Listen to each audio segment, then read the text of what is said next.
إن الله وملائكته يصلون على النبي يا أيها الذين آمنوا صلوا عليه وسلموا تسليما আরো একবার ভক্তি ভরে প্রাণ উজাড় করে আকায়ে নামদার মদনী তাজদার শাহনশাহ জি বকর মক্কি মদনী পয়গম্বর সিরাজ মুনির পয়গম্বর তোহা ইয়াসিন পয়গম্বর সদরুল উলা নুরুল হুদা कहफिल वारा साहिबे काबा व हुसैन साहिबे मेराज व बुरक जद्दल हसन वल हुसैन जनाबे मुहम्मदुर रसूलुल्लाह सल्लल्लाहु तआला अलैहि वसल्लम बरगाहे रिसालते इश्क मोहब्बत दरूদের নজরানা পেশ করি আল্লাহুম্মা সাল্লি আলা সাইয়্যিদিনা মাওলানা মুহাম্মদ ওয়া আলা আলি সাইয়্যিদিনা ওয়া আলা আলি সাইয়্যিদিনা নবীজি তোমায় সালাম বলতে পারবেন তো? মদিনা মানবারা এখান থেকে অনেক দূর, অনেক distance from India to Mecca, from India to Medina, from India to Saudi, অনেক ডিস্টেন্স। কিন্তু আমার আল্লাহ রাসূলুল্লাহর কানে আপনার সালামকে পৌঁছে দেন। একটু সালাম বলবেন না? মদিনা তুঝে সালাম, নবীজি তোমায় সালাম। একটু মহব্বত সে নবীজি তোমায় সালাম, নবীজি তোমায় সালাম। নূরানি চেহারা নূরি নজারা, নূরি তোমারি কালাম, নবীজি তোমায় সালাম। একটু মহব্বত সহিত একটু জোরে নবীজি, আরে চিল্লায় কর না। নবীজি তোমায় সালাম, নূরানি চেহারা নূরি নজারা, নূরি তোমারি কালাম, নবীজি তোমায় সালাম। রোজে কিয়ামত, একটু আগেই মৌলানা নজরুল ইসলাম সাহেব বলছিলেন আপনার জন্য রাসূলুল্লাহর শাফাআত ওয়াজিব হয়ে যাবে, বললেন না? শাফাআত যদিও অনেকে কিন্তু অস্বীকার করেন। বর্তমান সমাজে অনেক বক্তা, ইউটিউবের বক্তা, বিশেষ করে বাংলাদেশের ইসরায়েলের ডরার প্রাপ্ত বক্তা রাসূলুল্লাহর শাফাআতকে স্বীকার করে না, আরো অনেক কিছুই করে না। শবে বারাতকে স্বীকার করে না, শবে কদরকে মানে না, মরার পরে কবর জিয়ারতকে অস্বীকার করে, মরার পরে দান খয়রাত করাকে অস্বীকার করে, মরার পরে আত্মার শান্তির জন্য দোয়া মাগফিরাতের মজলিসকে অস্বীকার করে, সেরকম বেদাত বলে। কিন্তু হাম আহলে সুন্নাত ওয়াল জামাতকে মাননে ওয়ালা মুসলমান, আমরা আবু বকর সিদ্দিক রাদিয়াল্লাহু তাআলা আনহুকে মাননে ওয়ালা মুসলমান, আমরা উমারে ফারুক রাদিয়াল্লাহু তাআলা আনহুকে মাননে ওয়ালা মুসলমান, ঠিক কি না? আমরা উসমান গনি রাদিয়াল্লাহু তাআলা আনহুকে মাননে ওয়ালা মুসলমান, আমরা আলী হায়দার শেরে খোদা রাদিয়াল্লাহু তাআলা আনহুকে মাননে ওয়ালা মুসলমান, আমরা হাসান হুসাইন রাদিয়াল্লাহু তাআলা আলাইহিম আজমাইনকে মাননে ওয়ালা মুসলমান, আমরা গাউসে আজম महबूब सुबहानी कुतुब रब्बानी मुहीउद्दीन अब्दुल कादिर जिलानी रहमतुल्लाह अलैहि के मानने वाला मुसलमान, আমরা খাজা গরিব নওয়াজ মুঈনুদ্দিন চিশতি সঞ্জিরি रहमतुल्लाह अलैहि के मानने वाला मुसलमान, আমরা বাকি বিল্লাহ নিজামউদ্দিন আউলিয়া আবু বকর সিদ্দিক रहमतुल्लाह अलैहि के मानने वाला मुसलमान, ঠিক কি না?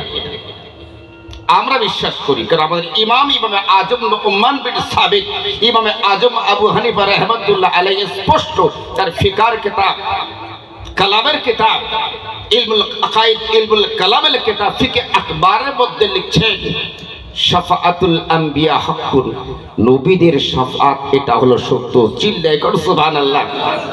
ওয়া ইয়াশফাউন নবিয়ুনা, আমাদের নবী এমন ব্যক্তির জন্য শাফাআত করবেন যার জন্য জাহান্নামটা ওয়াজিব হয়ে গিয়েছে, তেমন ব্যক্তিকেও জাহান্নামের আযাব থেকে পরিত্রাণ দিয়ে রবের দরবারে প্রার্থনা করবেন, আমার রব্বে করিম সেটাকে কবুল করবেন। রোজে কিয়ামত সূরজেরি তাপ, রোজ কিয়ামত সূরজেরি তাপ, আমাদের কি গো ঝলসাবে রোজ কিয়ামত সূর্যেরই তাপ আমাদের কি গো ঝলসাবে, নিজেই তো ডুবে যাবে, নিজেই তো ডুবে যাবে। তখন নূর নবীজির পাক দামানে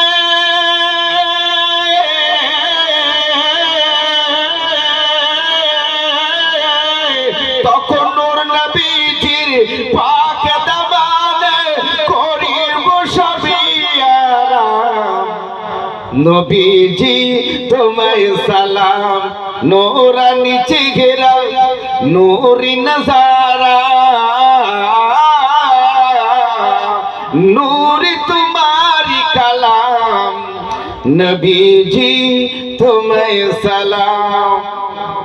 من علينا ربنا إذ بعث محمدا، من علينا ربنا إذ بعث محمدا أيدهم أيدنا بأحمدا، أرسل الله مبشرا أرسل الله ممجدا، صلوا عليه دائما صلوا عليه سرمدا।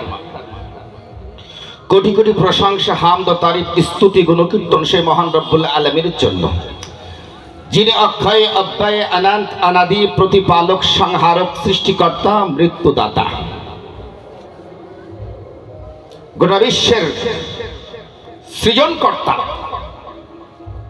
সেই মহান রব্বুল আলামিন যিনি আপনাকে খাওয়ান, যিনি পানি বর্ষণ করেন, যিনি আপনাকে জীবিত রেখেছেন, আবার যিনি আপনাকে জগৎ থেকে উঠিয়ে নেবেন, সেই রব্বে করিম পরওয়ারদিগারে খালিক ও মালিকের জন্য কোটি কোটি শুকরিয়া আমরা বলি আলহামদুলিল্লাহ। আচ্ছা, এই জোড়াবরতলা যুব কমিটির পরিচালনায় যে প্রত্যেক বছর যে অনুষ্ঠান আয়োজন হচ্ছে 16তম, পাশে একটা মসজিদ নির্মাণ হয়েছে। এই মসজিদ নির্মাণ হওয়ার পরে এই এলাকার মানুষের উন্নতি হয় নাই? একটু কথা বলবেন, অন্তর থেকে বলুন। আজ থেকে 16 বছরের যে অবস্থা ছিল এই আশপাশ চত্বরে, আমার আল্লাহকে একটু পরিবর্তন করেন নাই? রুজি রোজগারে বরকত দেন নাই? কথা বলুন, কথা বলুন না। যেখানে খোদার ঘর মসজিদ তৈরি হয় সেই এলাকাটাকে আমার আল্লাহ কল্যাণময় বরকতময় বানিয়ে দেন। আল্লাযী বারাকনা হাওলাহু লিনুরিয়া, এটা আমাদের আত্মবিশ্বাস। যাই হোক, যে রব্বে করিম পরওয়ারদিগার বেনিয়াজের ইশারায় ইঙ্গিতে আমরা মসজিদকে নির্মাণ করতে পেরেছি, যে মসজিদকে আমরা পাওয়ার জন্য শুকরিয়া আদায় করি আলহামদুলিল্লাহ। অতঃপর কোটি কোটি দরুদ ও সালাম শান্তির ধারা প্রবাহিত হোক, বর্ষিত হোক, অর্পিত হোক সেই নবী মুস্তাফার প্রতি, যিনি আজ থেকে প্রায় 1450 বৎসর পূর্বে বরকুল উদ্ভাসিত করে মক্কা নগরে আব্দুল্লাহর ঘরে মা আমিনার কোলে 570 খ্রিস্টাব্দে 12 রবিউল আউয়াল সুবে সাদিকে গোটা বিশ্ববাসীর জন্য মূর্ত আশিস কল্যাণ রূপে এলেন। যাকে সৃষ্টি না করা হলে চন্দ্র, সূর্য, গ্রহ, নক্ষত্র, পাহাড়, পর্বত, নদী, নালা, জলচর, ভূচর, কেচর কোনো কিছুকেই আমার আল্লাহ সৃষ্টি করতেন না। লাউ লাকা লামা খালাকতুল আফলাক, হে রাসূল, যদি তোমাকে সৃষ্টি না করতাম তো কুল কায়নাতকে কিছুই সৃষ্টি করতাম না। সেই রাসূলে কায়নাত সাহিবে লাউলাক জনাবে মুহাম্মদুর রাসূলুল্লাহ সাল্লাল্লাহু তাআলা আলাইহি ওয়াসাল্লামের জন্য কোটি কোটি দরুদ বর্ষিত হোক। আমরা অন্তর থেকে বলি আল্লাহুম্মা আমিন।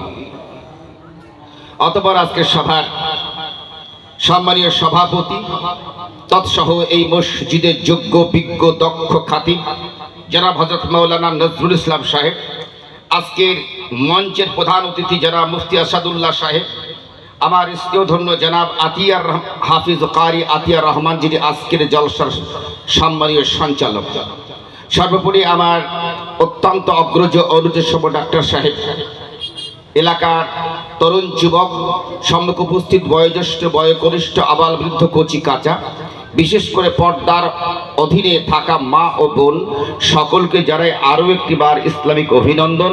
আসসালামু আলাইকুম ওয়া রাহমাতুল্লাহি তাআলা ওয়া বারাকাতুহু। মহতারাম, আমি খুতবার পরে পরই আবেগের বশীভূত হয়ে, আনন্দের উপরে আনন্দে আত্মহারা হয়ে পবিত্র কোরআন পাক থেকে একাধিক সেন্টেন্স, একাধিক আয়াতে কারিমা আমি তেলাওয়াত করেছি। জানি না আমি এর ব্যাখ্যা করার কতটুকু সময় পাবে। কমিটির সঙ্গে আলোচনা হলো, তিনি বলছিলেন, তারা বললেন যেহেতু মাধ্যমিক পরীক্ষা আমরা সেদিকে লক্ষ্য রেখে শীতের রাত বেশি রাত করব না, নির্দিষ্ট সময়ের মধ্যে আমরা জলসাটার সমাপ্তি ঘটাবো ইনশাআল্লাহ। আমি আবেগে বশীভূত হই, অনেকটা লম্বা আয়াত আমি তেলাওয়াত করে ফেলেছি, জানি না এর ব্যাখ্যা কতটুকু করার আমি সুযোগ পাবো।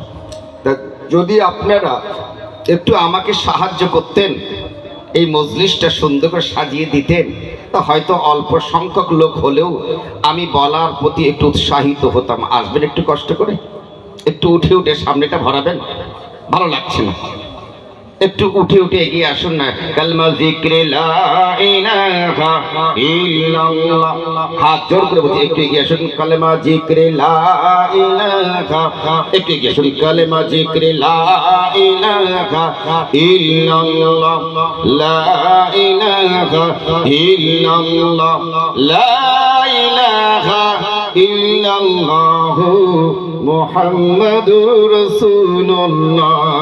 আল্লাহ আল্লাহু আল্লাহ, আল্লাহু আল্লাহ, আল্লাহু আল্লাহ, আল্লাহু আল্লাহ, আল্লাহু আল্লাহ, আল্লাহু আল্লাহ, লা ইলাহা ইল্লাল্লাহ, লা ইলাহা ইল্লাল্লাহ, লা ইলাহা ইল্লাল্লাহু মুহাম্মাদুর রাসূলুল্লাহ সাল্লাল্লাহু তাআলা আলাইহি ওয়াসাল্লাম। আমি খুতবার পরে পড়ি।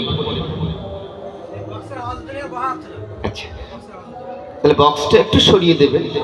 খুতবার পরে পড়ি একাধিক আয়াতে কারিমা তেলাওয়াত করেছি, যে আয়াতগুলো আমার ব্যক্তিগত মস্তিষ্ক উদ্ভাবিত কথা না, যে আয়াতগুলি কোনো লেখকের লেখা না, যে আয়াতগুলি কোনো কবির কবিতা না, যে আয়াতগুলি কোনো সাহিত্যিকের সাহিত্য না, যে আয়াতগুলি কোনো বৈজ্ঞানিকের বিজ্ঞান নয়, যে আয়াতগুলো কোনো দার্শনিকের দর্শন নয়, বরং আল কোরআন হুয়া মুনাজ্জালু আলা নবী সাল্লাল্লাহু তাআলা আলাইহি ওয়াসাল্লাম বিওয়াসিলাতি জিবরিল।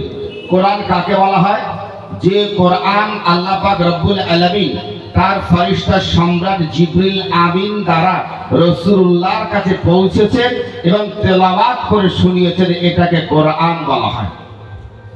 আল্লাহ পাক রব্বুল আলামিন যেটা প্রেরণ করেন, এই ওহী হলো দুই প্রকার, একটা ওহী মাতলু আর একটা হলো ওহী গায়র মাতলু। তালেব ইলম তো নাকি, কিসে পড়ো তুমি বাবু?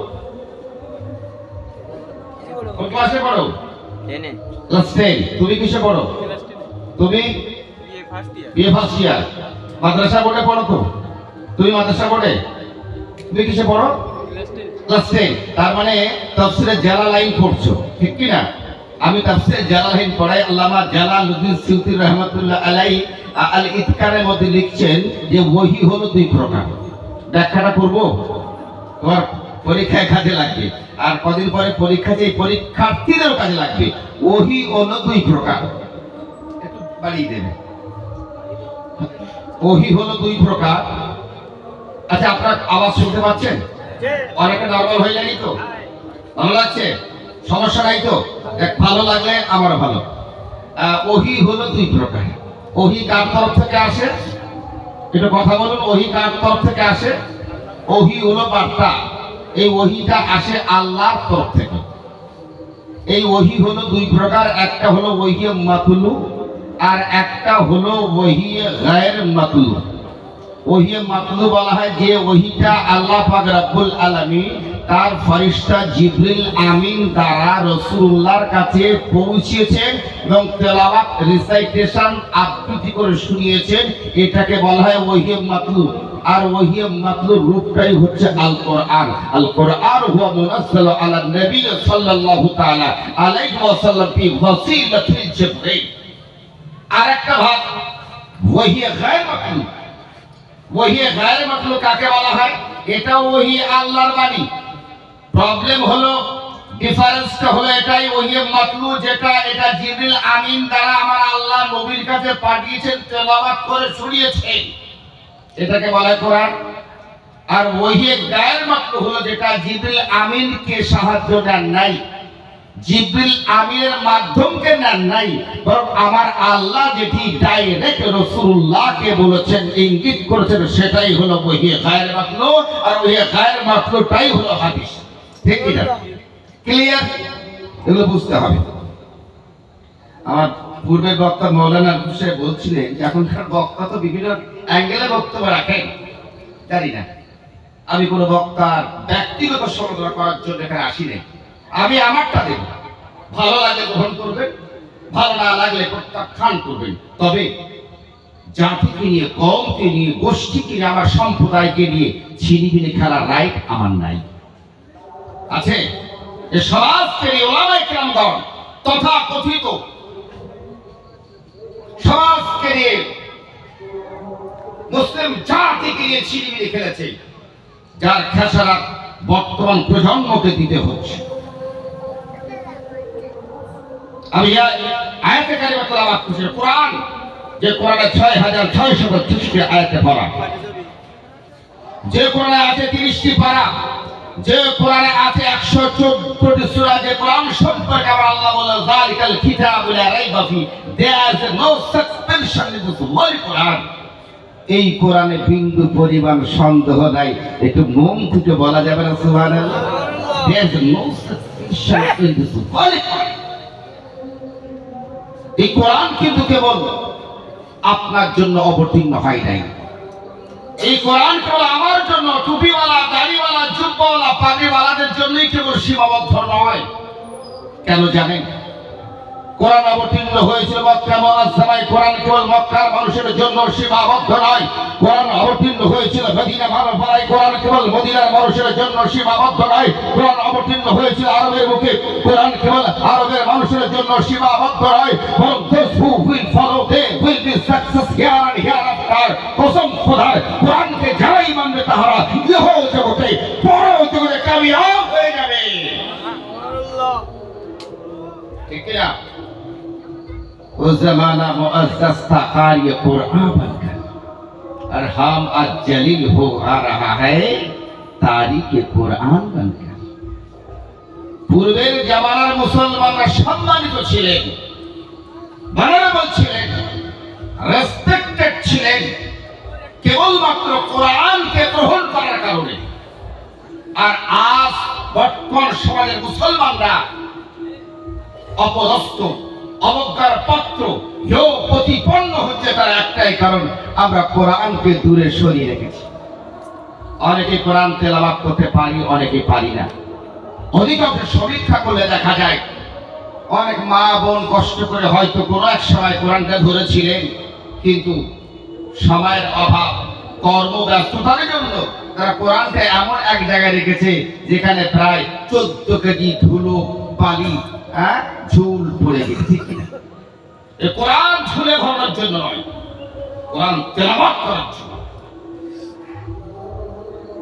যাই হোক, সেই পবিত্র কোরআন থেকে আমি তেলাওয়াত করছি একাধিক আয়াতে কারিমা। আমি আমার বক্তব্যের প্রারম্ভে এই এলাকার আপামর জনগণ, জাতি, ধর্ম, বর্ণ নির্বিশেষে, হিন্দু, মুসলিম, খ্রিস্টান, বৌদ্ধ, জৈন, পার্সি, শিক্ষিত, অশিক্ষিত, master, doctor, professor, barrister, engineer, সবাইকে আহ্বান করব যে আপনারা এই ভাদুরিয়া যুব কমিটির পরিচালনায় জোড়াবর্তলা জামে মসজিদের পার্শ্বস্থ ময়দানে যে অনুষ্ঠান আয়োজন করছে, এখানে আসুন। যদি একান্ত আসতে নাও পারেন, আমার বক্তব্যগুলো যারা কর্ণকুহরে কানে প্রবেশ করছে, একটু মনোযোগ সহকারে শুনুন, হয়তো আপনার জীবনে কাজে লাগতেও পারে। আমার পূর্বের বক্তা মাওলানা নজরুল ইসলাম সাহেব বলছিলেন ওয়াকফ বোর্ড সম্পর্কে। মানুষের যখন একেবারে ঘাড়ে এসে যায় না, আগে থেকে ভাবে না, যখন ঘাড়ের উপরে বিপদ এসে যায়, যখন বিপদ আসছে, বাবা সতর্ক করে, দাদু সতর্ক করে, মাস্টার করে, কেউ গুরুত্ব দেয় না। আর ঠিক বিপদটা যেই ঘাড়ে এসে যায়, সবাই তখন বাঁচার চেষ্টা করে। হ্যাঁ, মৌলানা সাহেব আজকে ব্যতিব্যস্ত, ওলামায়ে কেরামগণ ব্যতিব্যস্ত, গোটা ভারতবর্ষের নাগরিক যারা কনসাস সচেতন সবাই ব্যতিব্যস্ত যে আগামীকাল আমার পাড়ার মসজিদ যেটা আমাদের বাপ দাদা অকাপ করে দিয়েছেন, এই সম্পদটা আমাদের আর থাকবে তো? ঠিক কিনা? আজকে ভারতবর্ষের নাগরিক আমরা, শুনলে অবাক হয়ে যাবেন। ভারতবর্ষের মুসলমানরা যে ভারতবর্ষকে যে অভিযান করে দিয়েছে, ভারতবর্ষের মুসলিমদের উন্নয়নের জন্য যে সমস্ত মহান ব্যক্তিত্ব, তার পরিমাণ কতটা জানেন?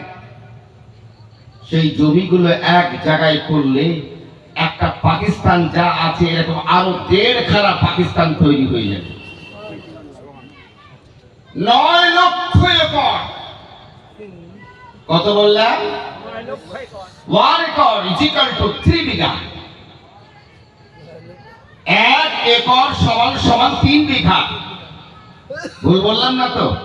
যদিও আমি আমিন নয়, ফারাইজ বসিত, বিভিন্ন জন ফারাইজের জন্য ফতোয়া লাগিয়ে আসে। তা আমি যতটুকু জানি 1 বিঘা মানে 33 শতক, আর 1 একর মানে হলো 3 বিঘা। 9 লক্ষেরও বেশি সম্পত্তি আমার বাপ দাদা, আপনার বাপ দাদা ভারতবর্ষের মুসলমানদের জন্য উন্নয়নের জন্য, কোথাও তো মসজিদে, কোথাও তো মাকতব, কোথাও মাদ্রাসা, কোথাও খানকা, কোথাও দরগা, বিভিন্ন ভাবে ওয়াকফ বিল্লাহ আল্লাহর নামে ওয়াকফ করে দিয়েছেন, যে সম্পত্তি কেউ কখনো বিক্রয় করতে পারবে না। কিয়ামত পর্যন্ত এই সম্পত্তি ইসলামিক ডেভেলপমেন্ট, মুসলমানদের উন্নয়নের জন্য ব্যয় করা হবে। দুঃখের বিষয় পেলাম কলকাতার রাজভবন, বিশ্বের বিখ্যাত স্টেডিয়াম ইডেন গার্ডেন, বিশ্ববিখ্যাত প্লেগ্রাউন্ড, এটাও হলো অকাপ সম্পত্তি। আকাশবাণী ভবন, বাংলার গর্ব, ভারতের গর্ব আকাশবাণী ভবন, যে জায়গাটা অবস্থিত, এই পুরো চত্বরটা, এই সম্পত্তি হলো অন্য কারো নয়, মুসলমানদের সম্পত্তি। রাজভবন, ইডেন গার্ডেন, আকাশবাণী ভবন, বিধানসভা কক্ষ, যত মাঠ দেখছেন মোহনবাগান, ইস্ট বেঙ্গল, একমাত্র আলিয়া ইউনিভার্সিটি নিজস্ব মাঠ আছে, বাদ বাকি যত মাঠ, ওই চত্বর দেখছেন রেস কোর্স, ম্যাক্সিমাম জায়গায় যাদের জায়গা পাওয়া যায়, আব্দুল সাত্তার, আব্দুর রহিম, আব্দুল খালেক, সাকিনা, শেহর বানু, মুসলমানদের সম্পদ। শুধু কেবল কলকাতায় নয়, দিল্লির রাজপথে, মুম্বাইয়ের রাজপথে, নামি নামি জায়গায় যেখানে 1 কাঠামোর কথা, 1 ফুটের সম্পদের দাম কোটি কোটি টাকা। কলকাতায় যান, আলিয়া ইউনিভার্সিটি আশেপাশে, ইলিয়াট হোস্টেল, বেকার হোস্টেল, বুয়ালি হোস্টেল, মুসাফির খানা, অবাক হয়ে যাবে। এগুলো সম্পত্তি কার? আপনার সম্পত্তি। বড় দুঃখের বিষয়, চক্রান্ত করে, আমি কোনো পার্টির নাম করছি না, আমাদের চেতনার অভাবে, আমাদের জ্ঞানের অভাবে, আমাদের দেখভাল করার অভাবে, আমাদের একত্রতার অভাবে, আমাদের যত্নের অভাবে সেই সম্পদগুলোর যে ফসল আমরা ভোগ করতে পারি না। তাই মুসলমান, তোমাদের যে সম্পদ রয়েছে ভারতবর্ষের বুকে, তোমরা হাত উদার করে, 2 হাত প্রসার করে ভারতবর্ষের নাগরিককে দান করলেও কসম খোদার এই সম্পত্তির ফসল দান করে শেষ করা সম্ভব হবে না। কিন্তু দুঃখের বিষয়, আজ মুসলিম জাতি অন্যের কাছে হাত পেতে বসে আছে দান নেওয়ার জন্য। ভুল বলছি নাকি ঠিক বলছি? এটা কথা বলো। দেখেন, আমার বক্তব্য কিন্তু, আমি শিক্ষক, আমি আগেই বলেছি ভারতবর্ষের বক্তার বক্তব্য, আমি তাদের ব্যক্তিগত সমালোচনা করতে চাই না। আমরা আমাদের বক্তব্যগুলো এমন ভাবে সাজিয়ে দিয়েছি, মনে হয় যে এটা জোকারের মজলিস, বিনোদনের অনুষ্ঠান। কসম খোদার, যদি কেউ ব্যক্তিগত ভাবে আমার কথা আঘাত পেয়ে থাকেন, ক্ষমা করে দেবেন। কারণ আজকে গোটা বিশ্বে ভারতবর্ষের বক্তব্যের মঞ্চ দেখছি, এর বিনোদন, জোকারি মজলিস চলছে। যার জন্য একটা মাস্টারের আগমন ঘটে না।